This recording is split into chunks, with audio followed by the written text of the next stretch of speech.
نہ پستہ قد نہ لامبے ہی کوئی مفہوم ہوتے تھے، میانہ قد سے کچھ نکلے ہوئے معلوم ہوتے تھے،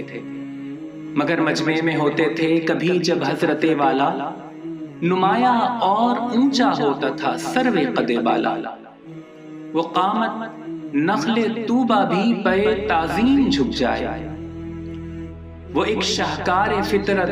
جس پہ خود خالق کو پیارا ہے، وہ ایک شاہکار فطرت جس پہ خود خالق کو پیارا ہے۔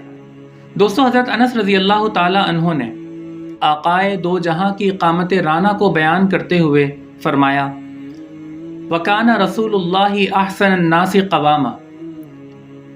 یعنی نبی مکرم قد و قامت کے لحاظ سے تمام لوگوں سے زیادہ حسین تھے۔ حضرت برا بن عازب رضی اللہ تعالی عنہ سے جب آپ علیہ الصلاۃ والسلام کی قامت کے بارے میں پوچھا گیا تو انہوں نے فرمایا، وَكَانَ رسول اللہ رجلا مربوعا۔ اسی طرح حضرت علی رضی اللہ تعالی عنہ نے آقا علیہ الصلاۃ والسلام کا حلیہ مبارک بیان کرتے ہوئے ارشاد فرمایا، لم یکن رسول اللہ بالطویل الممغط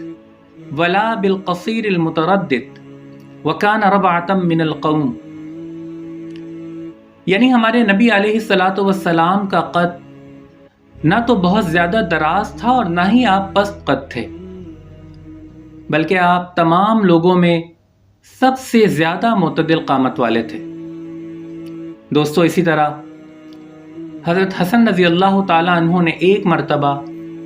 اپنے ماموں جناب ہند بن ابی حالہ سے اپنے نانا جان کا حلیہ مبارک دریافت کیا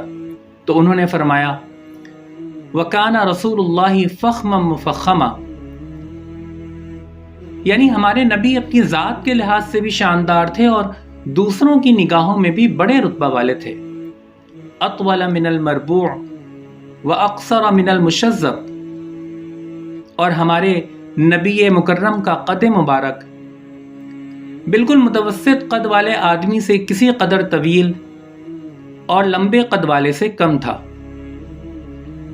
دوستو، ان تمام روایات کی روشنی میں آپ یہ تو جان ہی گئے ہیں کہ ہمارے نبی علیہ الصلاۃ والسلام نہ تو بہت زیادہ دراز قد تھے اور نہ ہی پست قد، بلکہ آپ بیانہ قد تھے جو کچھ طول کی طرف مائل تھا۔ لیکن یہ بھی ہمارے نبی کا ہی معجزہ تھا کہ اگرچہ آپ بہت زیادہ دراز قد نہ تھے، لیکن جب کبھی کوئی طویل قامت شخص آپ کے ہمراہ چلتا تو خواہ وہ کتنا ہی طویل قامت اور دراز قد ہو، ہمارے نبی اس سے زیادہ طویل قامت نظر آتے تھے۔ حضرت عائشہ رضی اللہ تعالی عنہ فرماتی ہیں،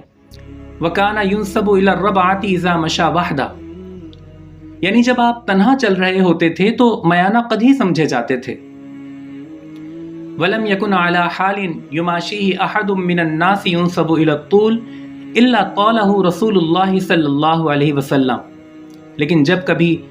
آپ علیہ الصلاۃ والسلام کے ہمراہ کوئی طویل قامت شخص چلتا